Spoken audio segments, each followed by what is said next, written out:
दुनिया में ऐसी बहुत सी जगह है, इलाके हैं जहां बुरी आत्माओं ने अपना कब्जा जमा रखा है।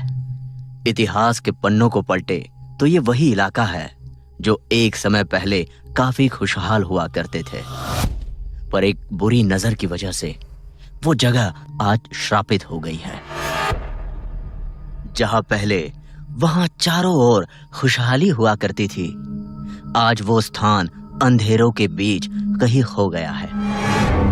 ऐसा ही एक स्थान है भानगढ़ का किला, जो अपनी भूतिया कहानियों को लेकर काफी चर्चाओं में है। शायद बहुत ही कम लोग ये जानते होंगे कि ये कहानियां नहीं बल्कि एक ऐसी खतरनाक सच्चाई है जिससे आज तक पीछा नहीं छुड़ाया जा सका।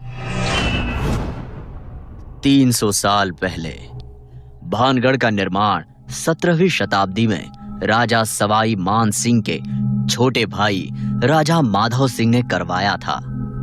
उस जमाने में इस किले की खूबसूरती देखने मात्र होती थी। उसी किले में रहती थी एक राजकुमारी रत्नावती। महाराज, राजकुमारी रत्नावती के लिए एक और विवाह का प्रस्ताव आया है। रिश्ता बड़े घराने का है, क्या ख्याल है महाराज? हम तो हमेशा राजी होते हैं, लेकिन अब वो तो रत्नावती है जो बार बार हर विवाह का प्रस्ताव को ठुकरा देती है। हमें एक बार उनकी राय जाननी चाहिए। मंत्रीगण राजकुमारी रत्नावती के कमरे में जाने लगते हैं उनके विवाह के प्रस्ताव के लिए। नहीं, मुझे ये विवाह नहीं करना। मैं केवल 18 साल की हूँ। ये कहकर राजकुमारी रत्नावती रिश्ते को मना कर देती है। रत्नावती की खूबसूरती के चर्चे पूरे देश में थे। उनकी खूबसूरती पर हर जवान फिदा था। यही कारण था कि उन्हें किले से निकलने की अनुमति नहीं थी।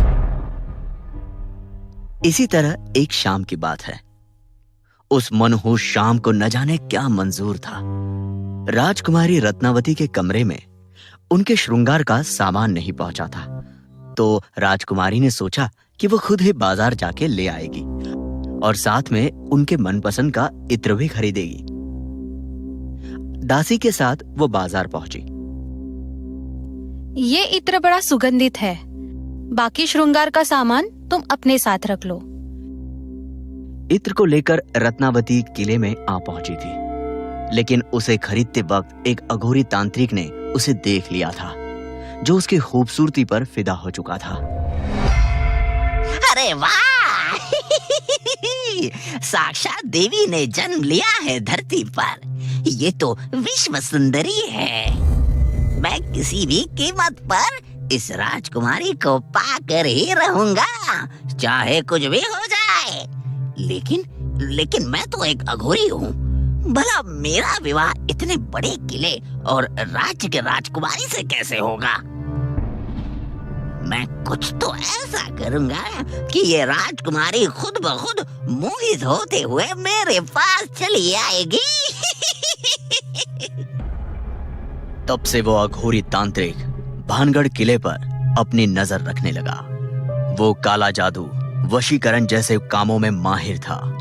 बस इसी का इस्तेमाल उसने रत्नावती को पाने के लिए किया। ये मेरा वशीकरण का हथियार। अब मैं इसे इस इत्र में डाल देता हूँ, जिसे इस्तेमाल करते ही रत्नावती खुद ब खुद खींची हुई मेरे तरफ चली आएगी। वो अघोरी तांत्रिक उस दुकान में जाता है जहां से रत्नावती के लिए इत्र मंगवाया जाता है। वही धोखे से वो उस इत्र में वशीकरण का मंत्र फूंक देता है, जिसे इस्तेमाल करते ही रत्नावती उसकी तरफ खींची चली आएगी। वो अपने योजना में सफल हो जाता है।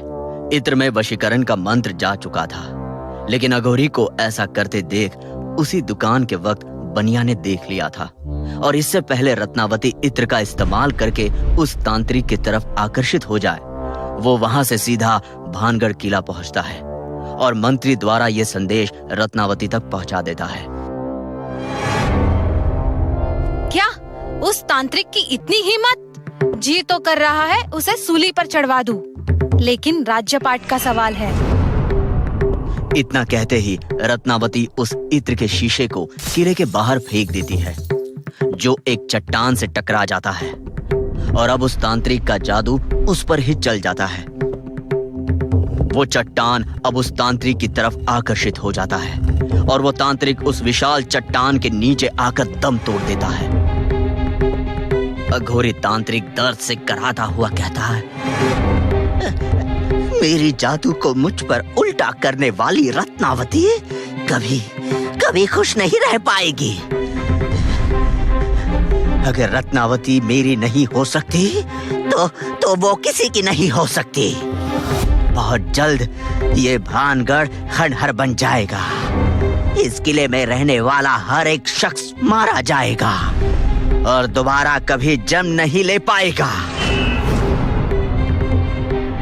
वो तांत्रिक मर गया, लेकिन मरते मरते एक भयानक श्राप दे गया।